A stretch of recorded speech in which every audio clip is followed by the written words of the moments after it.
The world's a pretty big place. With our busy lives, no reasonable person can be expected to keep up with the biggest headlines each week, so I'm here to do it for you. This is Tony Pearson coming to you on behalf of WHIP with this week's Big Picture.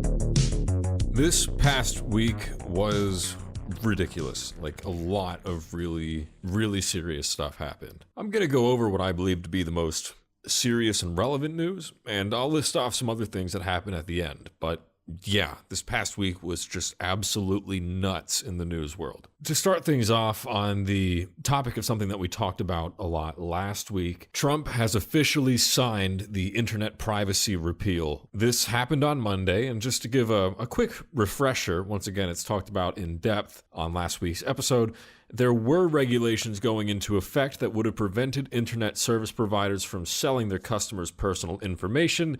This includes things like your internet browsing history, some financial information, medical information, stuff like that, without your permission. Because ISPs essentially act as the gatekeepers to the internet, they have access to a lot of your information. And these new regulations were a big part of giving control over that information back to consumers. Those regulations are now gone, and a lot of people, myself included, are not particularly happy about it. In fact, of all of Trump's actions, this one has probably drawn some of the most universal criticism. Nobody outside of some Republicans in Congress and the corporations involved really asked for this, and anybody who isn't a corporation, well, this really hurts your privacy. In fact, one of the biggest arguments I've heard from people almost universally right now is that nobody asked for this, like literally no one. In fact, I've spoken to a number of Trump supporters, conservatives, people who obviously don't support Trump, etc.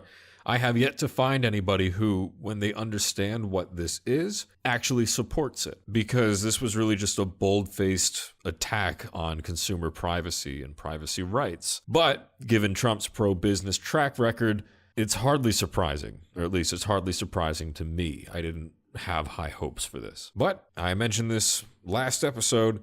If privacy is something that concerns you, I recommend looking into VPNs, what they are and how to set them up on your wireless networks or your wired networks. Because without these regulations being pushed into effect, I imagine it's only going to embolden ISPs in their efforts to profit off of using people's data. Moving on to what I believe to be some bigger news relating to the White House. Steve Bannon has been taken off of Trump's National Security Council. This happened on Wednesday and is a pretty big deal because Steve Bannon is known first for being the former executive of Breitbart News, which is a tabloid kind of alt-right news source.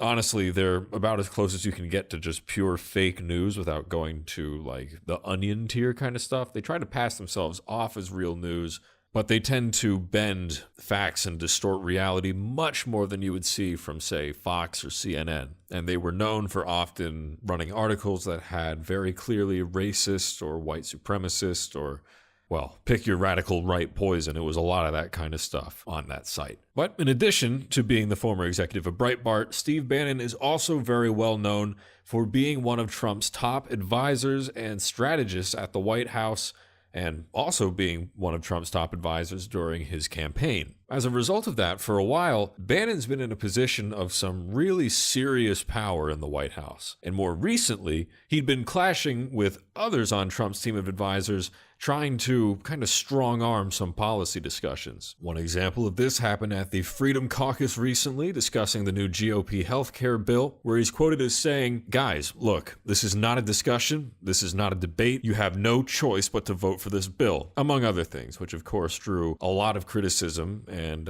didn't get people to fall in line. There was a lot of pushback when he said that. But there's been a lot of criticism in general of Bannon's being on the council and being in the position that he's in, because he's not a professional politician or policy person. He doesn't have a military background in the same sense that many other people in his position do. And to a lot of people, myself included, it was just this weird kind of openly socially regressive dude who seemed like he had no place in the White House, calling a lot of shots. But following these recent clashes, he is off the National Security Council, and It seems that he might end up being thrown out of Washington in general, although that part is just a rumor. Right now, he is still involved in some way at the White House. Now that he's off the National Security Council, other figures are being elevated in power, such as National Security Advisor H.R. McMaster, Dan Coats, chairman of the Joint Chiefs of Staff, and Marine Corps General Joseph Dunford,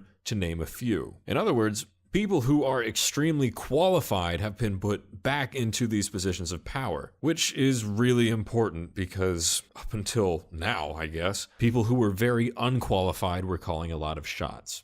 I guess I shouldn't say people, but a person. Funny enough, though, Kurt Bardella, a former Breitbart employee, has got on the record warning that it will be quote-unquote open warfare with Breitbart if Bannon is ousted completely, which is interesting because Breitbart was a huge supporter of Trump during the campaign. In the end, as far as I'm concerned, I'm glad to see that the random populist people without any real qualification are being removed from these positions of power, and that the professionals, or at least the military professionals, are starting to get more power. Even if I don't see eye to eye with all these people, I do like knowing that people who are at least qualified to be in the position they're in are running the country. But the real news this past week has to do with the military, with Syria, and with North Korea. Some really crazy stuff went down. I'm going to talk about Syria first. Quick refresher for those of you who don't know, the Syrian civil war got started back in 2011.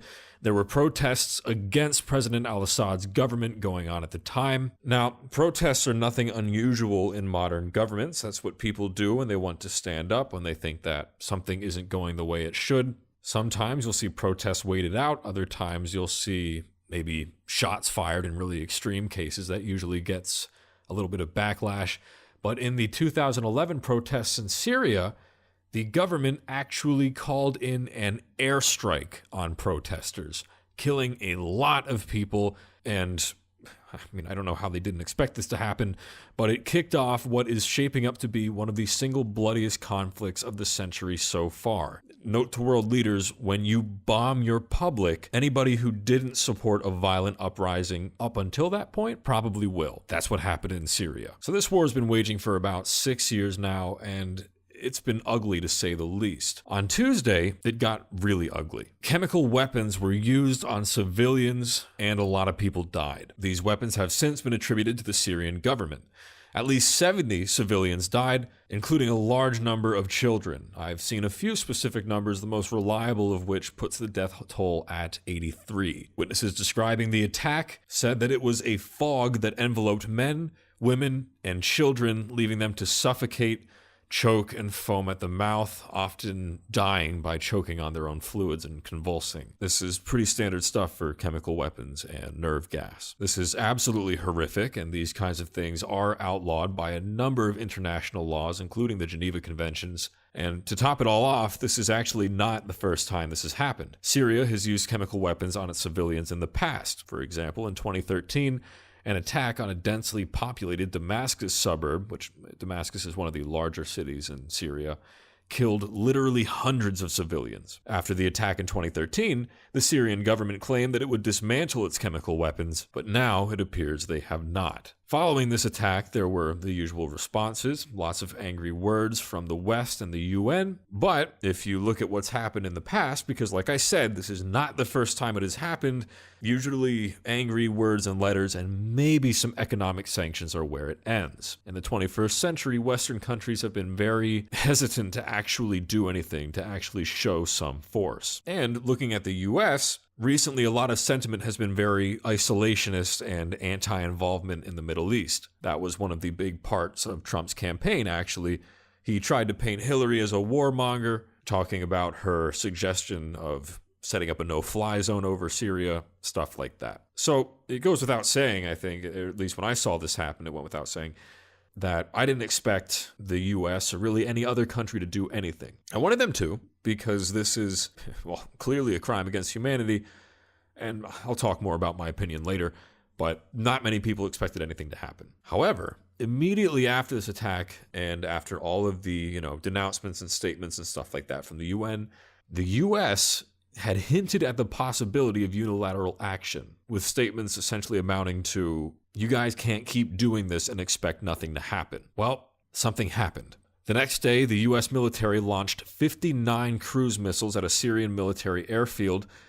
In fact, it was the particular airfield that these chemical weapons were launched from, marking the first direct American assault on the government. The Syrian military did suffer a few casualties, but it was largely just damage to the airfield and equipment. But long story short, we just blew up a sovereign nation's airfield in direct military action, which is like, we haven't done that in a long time. So right after this happened, Russia and Syria were shocked. Granted, there are reports that we did give Russia a warning, which makes sense. We might not be particularly scared of Syria, but Russia's a different case, and Russia does support Syria. Anyway, after this happened, Russia and Syria did denounce the strike. Russia specifically has since pulled out of an agreement to cooperate with the U.S. in the air over Syria, and has since sent a warship to protect the Syrian coast from further U.S. action. However, almost every Western country, notably some larger allies such as Britain and France, have since come out in support of this move by the U.S. The move has also drawn bipartisan support in Washington. This is not something that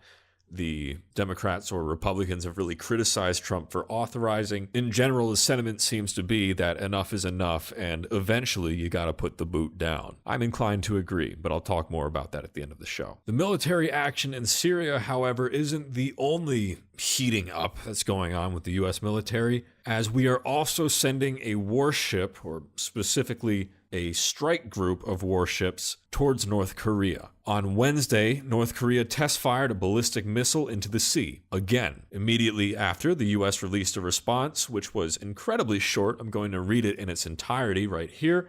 And I quote, "North Korea launched yet another intermediate-range ballistic missile. The United States has spoken enough about North Korea. We have no further comment." Then, over the weekend, as I just mentioned, the U.S. Navy deployed a strike group of warships toward the western Pacific Ocean. Then, after Trump's meeting with China, it was announced today that China has agreed with the Trump administration that action has to be taken regarding North Korea. Quoting Secretary of State Rex Tillerson, "President Xi clearly understands, and I think agrees, that the situation has intensified and reached a certain level of threat that action has to be taken." Later on, he went on to say that if you violate international agreements, if you fail to live up to commitments, if you become a threat to others, at some point a response is likely to be undertaken. North Korea was, of course, quick to denounce all of this as unjustified hostility, but from all outside views right now, and keep in mind, it hasn't officially been stated that we're going to start bombing North Korea or something like that. It seems that the U.S. is getting ready to militarily stand up to this country for the first time in a while. And, this is a big deal,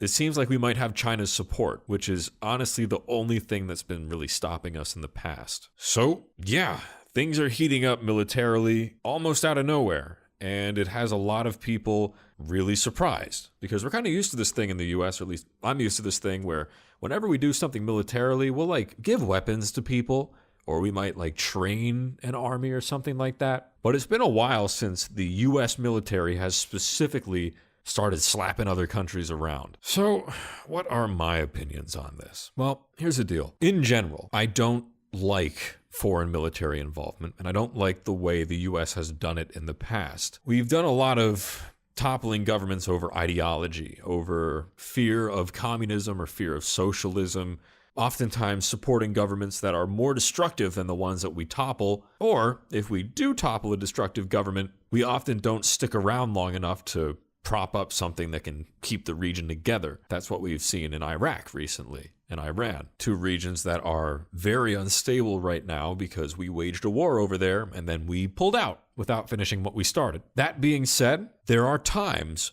when I absolutely do support military intervention, specifically when a government is committing crimes against humanity, slaughtering their populations, stuff like that. And I think that what North Korea has been doing to its population, essentially starving them out and establishing a dystopian dictatorship, certainly applies, and I think we've allowed it to go on for too long.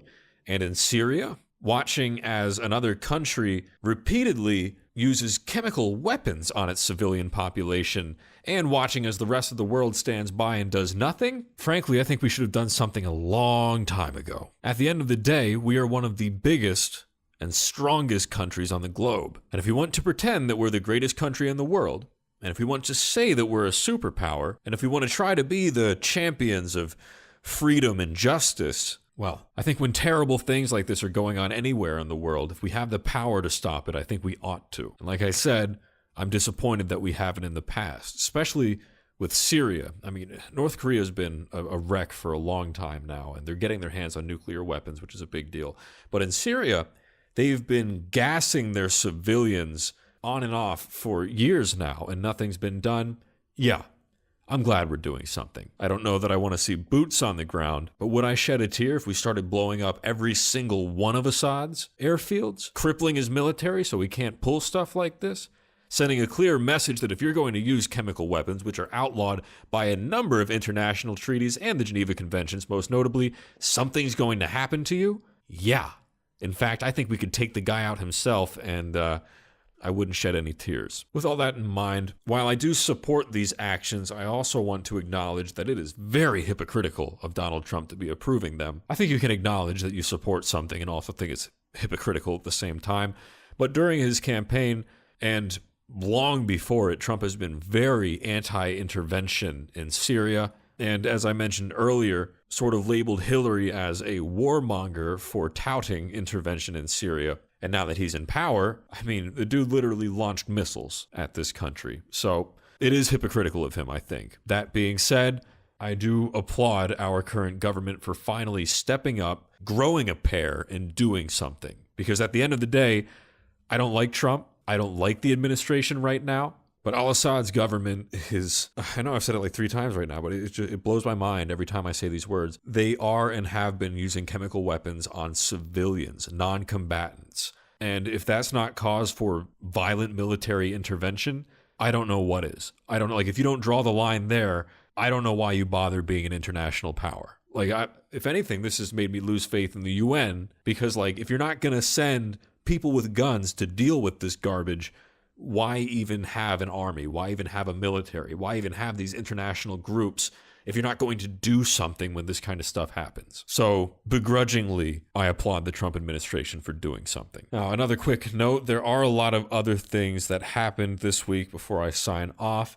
Republicans did get rid of the filibuster in order to appoint Gorsuch to the Supreme Court. There was a terrorist attack that happened in Stockholm, Sweden, and another in St. Petersburg, Russia, although I feel those events have been overshadowed a bit by the events that I just spoke about. If you are politically minded and care about these things, or if you would like to learn more about the terrorist attacks, although I don't know why you would, they are documented quite well online and in mainstream media. Additionally, there was a fantastic bipartisan criminal justice reform bill submitted to Congress this past week, titled the Redeem Act. Like I said, it was bipartisan, submitted by Republicans and Democrats in both the House and the Senate.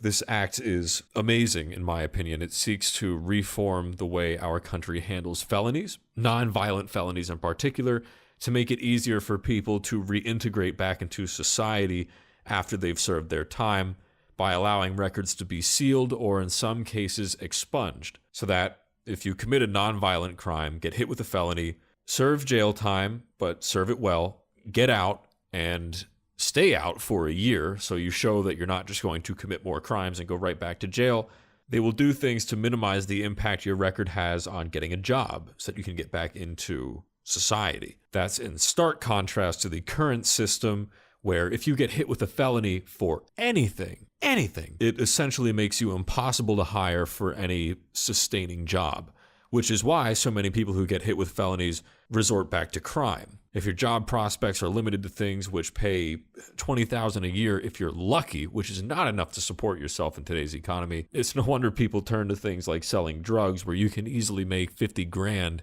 in a week. So I think reform is absolutely needed there. And to see a bill get submitted with bipartisan support and bicameral support is really encouraging to me. But once again, talked a lot about the other stuff because holy crap, military intervention in Syria, and there's a warship on its way to North Korea. So, yeah, crazy stuff. As usual, big stories like this take a lot of time to unfold, and I am sure that in the coming week there will be new developments. When there are, I will be discussing them, because This stuff is a big deal. Until then, I'm Tony Pearson, coming to you all on behalf of WHIP for Big Picture News. Tune in next week for more.